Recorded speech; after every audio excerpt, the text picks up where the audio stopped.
क्या नाम हुआ? नूर मोहम्मद। अच्छा, क्या करते हैं आप? अरे काम मजदूरी करते हैं भाई। अच्छा, क्या कैसे देखते हैं सियासत को इस समय? आपने, आपकी उम्र इतनी है, आपने लगभग एक लंबे दौर की सियासत देखी होगी, सपा बसपा सबकी सरकार देखी है। सरकार तो देखी है। हाँ, तो किसकी सरकार को बेहतर मानते हैं? अरे जब हमने भैया देखी तो दो बार तो हमारे सामने मायावती की सरकार रही तो वो बढ़िया रही एकदम फर्स्ट क्लास तरीका से। सपा की भी रही है, सपा की भी रही है, अखिलेश जी की भी रही है, हाँ हाँ मुख्यमंत्री हाँ रहे हैं। हाँ बिल्कुल। तो कैसी रही है वो? ऐसी मतलब जो जिस वक्त में रहे तो वो अपनी दादागिरी में रहे हैं अखिलेश जी। और जो उनका विधायक रहे वो फुल गुंडागिर्दी के सामने रहे हैं अपने को सब। मेरा एक सवाल और है। कुछ दिनों पहले बहन जी ने एक अपने दफ्तर से 100 कामों की लिस्ट दी थी जो उन्होंने मुस्लिम समाज के लिए किए हैं, मदरसों को लेकर किए और शिक्षकों को लेकर किए, मुस्लिम बच्चियों की शादी के लिए किए। तो क्या वो काम हुए थे? हुए थे आयोग हुए तो होंगे जरूर है। अल्पसंख्यक आयोग का काम था, काम करा उन्होंने और टीचर लगाए थे और उर्दू अकेडमी बनाई थी। मदरसों में भी उन्होंने टीचरों को तनख्वाह दी थी और भी बहुत सारे काम करे थे बहन। क्या लगता है आपको? थोड़ा सा इधर चाहिए, क्या वो काम हुए थे जो बहन जी ने हुए थे? वो काम जी जी समाज में लोग याद करते हैं आज भी हुए उन थे, कामों को? हाँ, याद करते हैं। अच्छा, असुद्दीन ओवैसी इस समय बात कर रहे हैं उत्तर प्रदेश आने की और कह रहे हैं कि इस बार मुस्लिम जो है वो अपनी कवायद को मजबूत करेगा।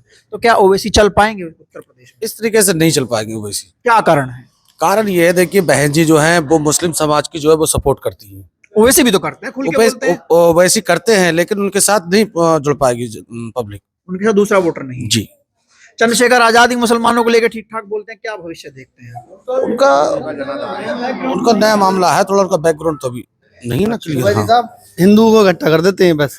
अच्छा, एक हिंदू बोल के हिंदू को एक तरफ हिंदू इकट्ठा कर देते हैं साहब बस। लेकिन आजकल हम देख रहे हैं पाकिस्तान को लेके बहुत बढ़िया बोल रहे हैं ओवैसी साहब, एकदम पाकिस्तान पे चढ़ाई किए हुए हैं। वो अलग बात है, यही तो यही कारण तो है जो भाजपा आगे जा रही है और ओवैसी साहब और बहन जी पीछे होते चले जा रहे हैं। अच्छा हाँ, ओवैसी साहब यही तो करते हैं गलत।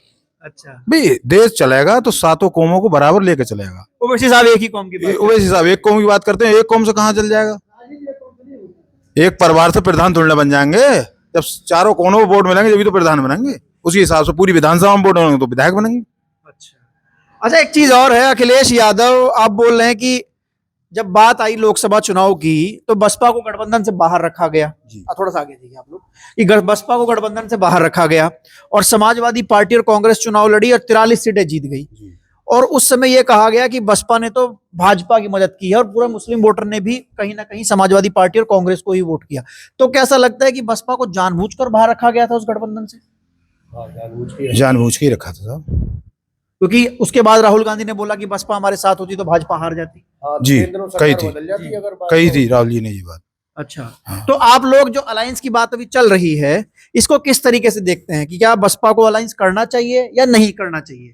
बसपा को कांग्रेस से अलायंस कर लेना चाहिए। अच्छा, तो फायदा हो अभी जाएगा। कुछ दिनों पहले खबर भी चली थी, कांग्रेस के किसी नेता ने ऑफर भी दिया था। हाँ, तो इससे फायदा पहुंचेगा। इससे फायदा फायदा होगा, होगा। लेकिन अगर बसपा अगर अकेली लड़ती है तो क्या मुस्लिम वोट देगा? देगा, मुस्लिम वोट देगा बसपा को। जी, इस साल मुसलमान के दिमाग में दूसरी भावना है। क्या भावना, थोड़ा बताइए। भावना यही है कि मुसलमान एक 20% से किसी को जिता नहीं सकता। हाँ, ऐसी और मुसलमान अगर मिल जाएगा, कुछ और मिल जाएगा तो जीत सकती है, मायावती सरकार बना सकती है। तो जो बात हम आपसे लगातार कह रहे थे, मैं पिछले 6 महीने से एक बात कर रहा हूँ, दलित मुस्लिम समीकरण।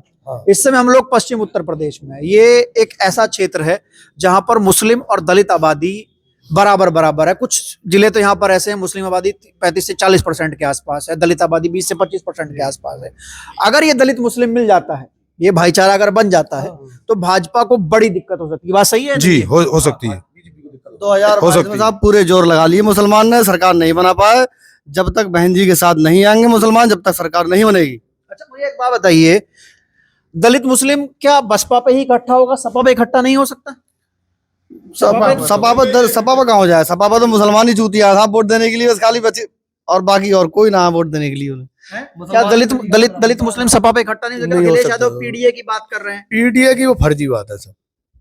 उनके खुद यादव वोट बीजेपी को दे रहे हैं, मुस्लिम ही तो दे रहे हैं वोट उन्हें। हमने अभी बताई कि विधायक सुल्तान में 2022 का चुनाव लड़े मीरगंज से, 2-3 गांव मीरगंज तहसील में है, वहाँ 4-4 वोट निकले उनके यादवों गांव में।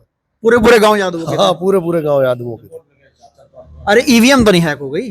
तो यादव वाले गांव में ही हो गया है भाई, यादव वाले गांव में बूची जाफरपुर में क्यों है कि नहीं हुई? हम इस बात को नहीं कहते, हमारे यहाँ तो स्पष्ट वोट निकला, जैसे जो डाला गया वो निकला वोट, हम इसको कैसे कहते हैं? मतलब मुसलमानों के वोट पूरे पूरे निकले, यादव को वोट यादव दिए ही नहीं तो निकलेंगे कहाँ से? मतलब यादवों ने सपा को वोट ही नहीं दिया। बिल्कुल नहीं दिया, बीजेपी को वोट दिया।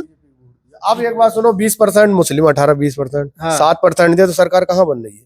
सरकार तो जब ही बनेगी जब 40% पहुंचेंगे मुस्लिम और SC। अच्छा, दलित मुस्लिम दलित मुस्लिम से दलित मुस्लिम अगर मिल जाए तो मैं मानता हूँ कि 100% सरकार बन जाएगी मायावती जी की। तो आप देख सकते हैं कि चीजें यहाँ पर कही जा रही कि दलित मुस्लिम समीकरण, अब ये एक फॉर्मूला है सोशल इंजीनियरिंग का, जिसके मैं कहूंगा जन्मदाता कांशीराम साहब रहे। कांशीराम साहब ने दलित मुस्लिम समीकरण को एक किया। सपा के साथ दलित वोट जाएगा नहीं, उसके पीछे कई सारे कारण हैं, हम आपको लगातार बताते रहते हैं। और मुस्लिम वोट भी, मुस्लिम समाज भी समझ गया कि भैया 22 में वोट दे के देख लिया, 24 में वोट दे के देख लिया, लेकिन भाजपा नहीं हार रही है। अब जिस तरीके से ये पूरा क्षेत्र में देखता हूं, पश्चिम उत्तर प्रदेश का, ये दलित मुस्लिम समीकरण का मजबूत क्षेत्र है और लगभग इस क्षेत्र में 98 सीटें, 98 सीटें जो हैं वो इस समीकरण की मजबूत मानी जाती हैं कि अगर दलित मुस्लिम एक साथ होकर वोट कर दे तो वो टोटल वोटिंग परसेंटेज लगभग 52% के आसपास बन जाएगा इन 98 सीटों पर, 98 सीटों पर। तो ये बड़ी समस्या है बीजेपी के लिए कि कैसे इसको काउंटर करें और कैसे दलित मुस्लिम वोट एक होने से रोकें। क्योंकि जिस तरीके से मैंने बात की लोगों से, तमाम लोगों ने बताया कि बहन जी ने जो 100 काम किए मुसलमानों के लिए, उसकी लिस्ट आई, वो तमाम चीजें बताई, वो इन तक पहुंच रही है। और अखिलेश यादव को वोट ना करने का कारण आपने इनके मुंह से सुना, इन्होंने कहा कि बोलते नहीं है हम लोगों के लिए, और दूसरा कि उनके पास वो जिताऊ समीकरण नहीं है कि उनका जो अपना 7% वोट है और जो मुस्लिम का 20% वोट है वो मिलकर 27% होता है। लेकिन मेरा एक सवाल फिर रहेगा आपसे, ये तो 27% समीकरण वाला जो वोट है ये तो पिछले कई साल से चला आ रहा है, लेकिन फिर भी मुस्लिम 22 में सपा के साथ चला जाता है। इसके पीछे क्या देख के वोट करता है? वोटिंग पैटर्न कैसे तय करते हैं? कुछ कैंडिडेटों को भी देख के वोटिंग करी जाती है। अच्छा, आधा परिवार उनका भाजपा में है, एक प्रत्याशी उनके घर में से बसपा का बन गया, तो वोट ऐसे नहीं पड़ेगा साहब। अच्छा, तो पार्टी जो है वो कैंडिडेट सिलेक्शन भी ठीक ठाक हाँ, करे। कैंडिडेट पे ही तो वोट पड़ता है। कैंडिडेट पे तो वोट पड़ता ही है साहब, लेकिन कुछ नेता ऐसे होते हैं साहब, उन्हें टिकट देने से मतलब है साहब, हाँ। चाहे प्रत्याशी जीते या ना जीते, टिकट मिल जाए साहब, प्रत्याशी जीते या ना जीते। कौन सी पार्टी के लगभग? सर मैं BSP के लिए कह रहा हूँ साहब। अच्छा, बीएसपी के लिए। जी, प्रत्याशी को सही तरीके से चयन नहीं कराया जाता, उन्हें बस चुनाव लड़ने के लिए मिल जाए कोई। सही तरीके देखते नहीं जमीन पर मजबूत कौन है, पार्टी कैंडिडेट ये नहीं देखते साहब जमीन पर मजबूत कौन है, उन्हें बस आप चुनाव लड़ने के लिए प्रत्याशी मिल जाए।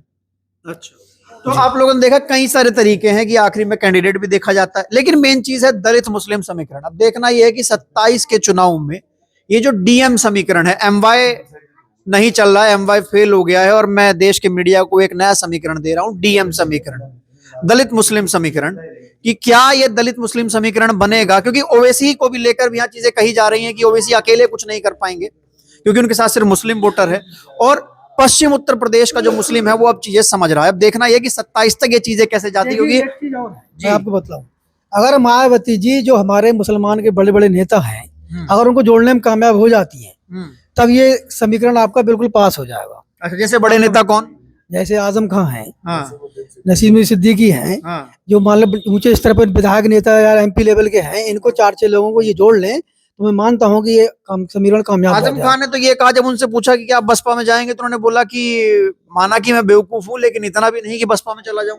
नहीं चले जाएंगे, क्यों नहीं जाएंगे? अब उनके सामने आपको जेल में पड़े हुए हैं, क्या कर रहे हैं?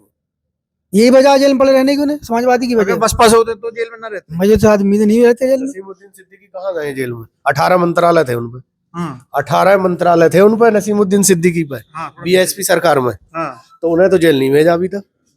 अच्छा, तो इसी वजह से बाहर है वो, और बसपा में थे। हाँ, इसी वजह से बाहर है वो।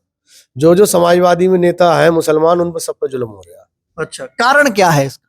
कारण यही है कि समाजवादी पार्टी टक्कर दे रही है, जैसे मुस्लिमों का वोट लेकर, तो बीजेपी को ये लग रहा है, लेकिन हरा तो नहीं पा रही बीजेपी को। हरा नहीं पा रही है। हाँ। तो जाहिर सी बात है कि बसपा को डीएम समीकरण को मजबूत करने के लिए मुस्लिम नेता भी जोड़ने पड़ेंगे। अब ये भी बात लोग कह रहे हैं कि आजम खां और नसीमुद्दीन सिद्दीकी, तमाम जो चेहरे हैं, और ये बात भी तय है कि जब नसीमुद्दीन सिद्दीकी सरकार में थे तो 18 मंत्रालय चलाते थे, मिनी CM कहलाते थे।